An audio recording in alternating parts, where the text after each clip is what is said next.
So good day everyone. My topic is all about the facilities and equipment.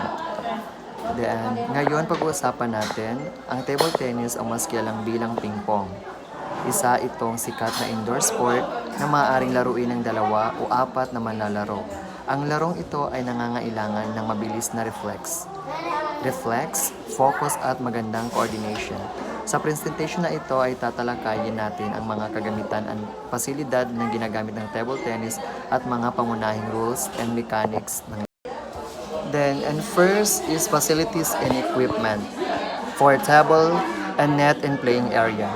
Ang table ay may sukat na 9 feet ang haba, 5 feet ang lapad at 2.5 feet ang taas. Kulay dark green and blue, ito ay may puting linya sa gilid. Sa doubles, may gitnang linya na naghahati sa bawat side ng table. Ang net ay may 6 inches ang taas at nakalagay sa gitna ng table. Ang minimum ng playing area natin ay 4 to 20 feet ay may taas na 11.5 feet.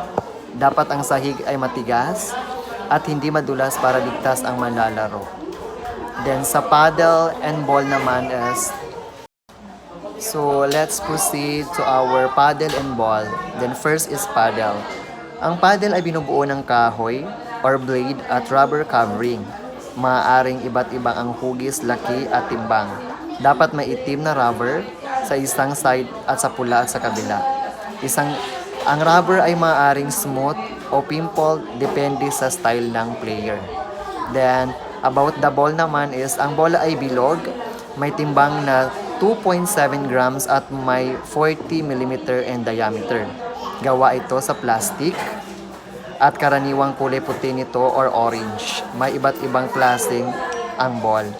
Novelty balls para sa kasiyahan, training balls para sa mga beginners, then 1-star and 2-star balls para sa mga nag-practice. Then the last is star balls para sa mga official tournaments. Then the last one is about the scoring of the table tennis. Ang table tennis ay makakakuha ka ng points kapag nagkamali ang kalaban mo habang nagsaserve o nagrarally. Ito ang ibig sabihin ng bawat ng situation. First is fail to hit the ball. Hindi nakahit ang bola kung hindi natamaan ang kalaban ang bola, points sa'yo. The second is fail to toss the ball for the at least 6 inches height. Kulangan ng taas ng toss, less than 6 inches. Mali ang pag-serve at hindi na ihagis pataas, hindi sapat.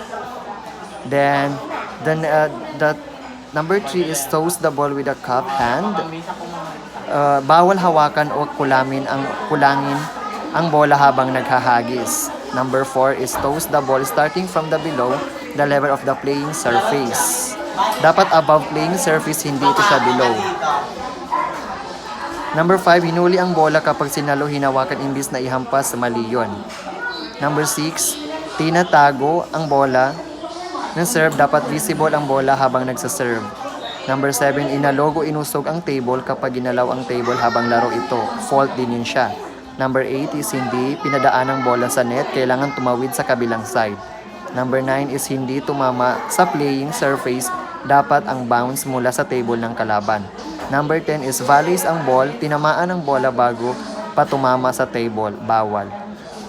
Dalawang bounce sa side mo kapag tumalbog ng twice bago mo nasalo, points sa kalaban.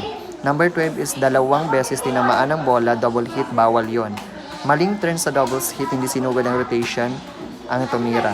Then the last one is hindi na return ang serve kapag hindi mo na ibalik ang serve ng kalaban. That will be all. Thank you, sir.